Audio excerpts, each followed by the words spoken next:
in their autumn schedules, the much delayed drama, The Reckoning, will be unveiled by the BBC. The BBC has been agonising about this for a long time. It was going to release it some months ago, maybe a year or so ago, but they got cold feet because they didn't think it was right. Maybe it glorified Jimmy Savile a bit too much. So they've been agonising over this for a year, but finally it's going to be unleashed upon an unsuspecting nation in the BBC's autumn schedules.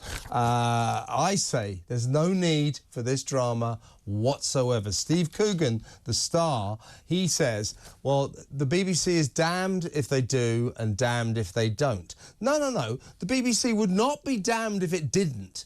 The BBC is not damned if they don't. It is damned if it does. That's where that discussion ends. Why are they doing this? I know why. Catharsis.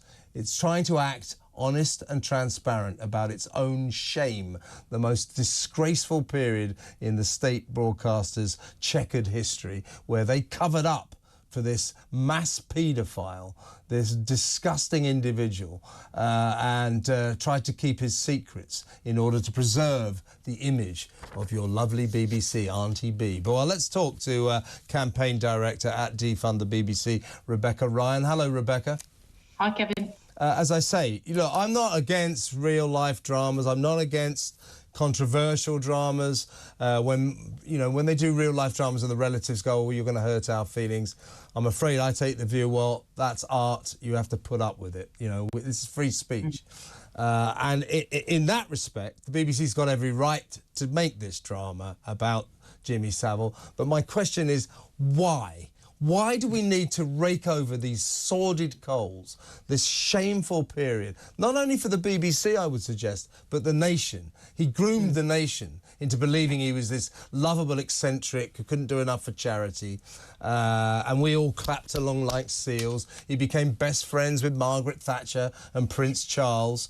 And on he went. Meanwhile, he was sexually assaulting underage girls on an epic scale. He was breaking into hospital morgues to do unspeakable necrophiliac acts and so on. He was just disgusting. We know what that story was. We know the mistakes that were made. We know the BBC was horrendously wrong throughout this, and we know that as a nation we didn't ask enough questions about this guy. We know that. We don't need to be reminded of this horrible phase in this sordid drama, do we? I mean, certainly not by the BBC. I think that's the major issue here, isn't it? As you said, this is about them sort of taking this moment in time and making it, sort of, flagellation and all of that kind of thing to say, oh, well, look, we have gone through this process and we give to you on a plate what went wrong. It's not for them to mark their own homework. It's not for British taxpayers, which is what the licence fee essentially is, to be forced to pay for this. Fine if ITV or Netflix or whoever wants to make a programme, then let it stand on its own 2 feet if people really want to watch what is a deeply disturbing episode in the BBC's history. But it's not for the BBC to take licence fee payers' money to make this. It's really deeply wrong. Yes, and I don't know what's in this 4-part drama. And by the way, I'm sure that Steve Coogan, a masterful actor and also a masterful mimic, there are some pictures of him looking very sort of uncannily like Jimmy Savile. We haven't seen any footage yet from this. I'm sure he'll be very, very good in it. But I wonder how much of this drama will focus on the BBC's extraordinary attempts to cover up for this guy. How much will it focus on the executives that went right up to the top, who killed off the Newsnight investigation that would have exposed Savile for what he was, a grotesque sex monster. That was killed off so that, in fact, the BBC could screen their tribute, their Christmas tribute to Jimmy Savile, a version of Jim Will Fix It hosted by Shane Ritchie that Christmas. How much will it focus on that, do you think? Well, it'll be really interesting to see, won't it? But I think we can imagine that it's not going to be a huge part of the story. But this is the thing that's really frustrating with the BBC, isn't it? Is that it hasn't learned even from these lessons. We're seeing the continuing covering up of these ongoing sex scandals in the BBC, and we've seen over the recent history where this has been ongoing, and the BBC has continued to try and whitewash things and try and not have to own up to where it's gone wrong. So it's just really distasteful, particularly for the victims, but also for the nation. As you say, the whole nation was sort of missold this complete pervert, let's be honest, of a man as this national hero.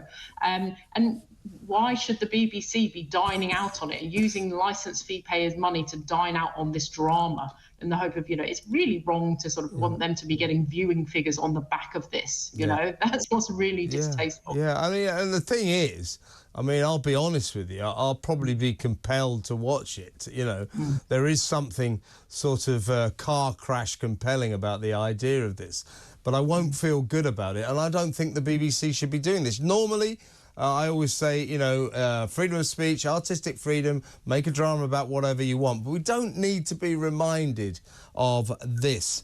So I wonder what the viewers think. Let me know. Should the BBC be making this series? My big question of the day is, will you watch the BBC's controversial Jimmy Savile biopic, The Reckoning? 03444991000. Still with the BBC, Rebecca. Róisín Murphy, she's a big hit singer. She's got the #2 album at the moment. I've seen her on telly, a very engaging character. She was due to be honoured with a special tribute, 5-hour tribute next week on 6 Music, which is the BBC's hip radio channel. Guess what? She's not going to be now. She's suddenly been removed from the schedules.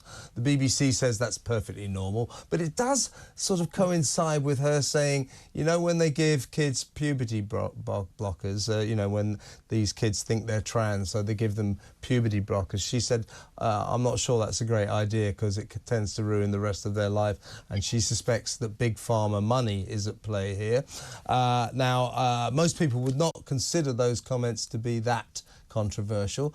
However, the BBC appears to have cancelled her for that. Your thoughts? Absolutely. It's just ironic, isn't it, that the BBC have cancelled her just as she's, got her biggest critical success and commercial success. And that is on the back of what she said. People want to stand up for her. Women want to stand up for her, because all she said was, we need to be really careful about puberty blockers, and we need to be protecting young people. And that's enough for the BBC to cancel her. And that's just an outrage, isn't it? And it shows how the BBC thinks about women, and thinks about women who speak up for, young children who are running headlong into these life-altering, drastic procedures, and a lifetime of taking hormones and what have you. All she said was, we need to be careful. And it's really, really crazy, the position that the BBC thinks that's enough to have somebody expunged from your catalogue. It's essentially cancelling, as you say. It's outrageous. Yeah, it's just that the BBC, the people who work at the HQ, particularly Broadcasting House here, they're like a weird cult who literally do not understand the nation that they're supposed to serve. Picture of Róisín there. She's #2 in the charts, but you won't be hearing her on 6 Music because she thinks maybe kids shouldn't be given puberty blockers. That, for the BBC, appears to be a terrible crime. However, they do say, no, nothing to see here. We didn't really cancel it. Well, she was scheduled Monday at 5 hours, a special tribute. That's gone. It's not happening now. So do you believe the BBC when they said there was nothing to see here? I don't. Great to talk to you, Rebecca. As always, Rebecca Ryan, their campaign director of Defund the BBC.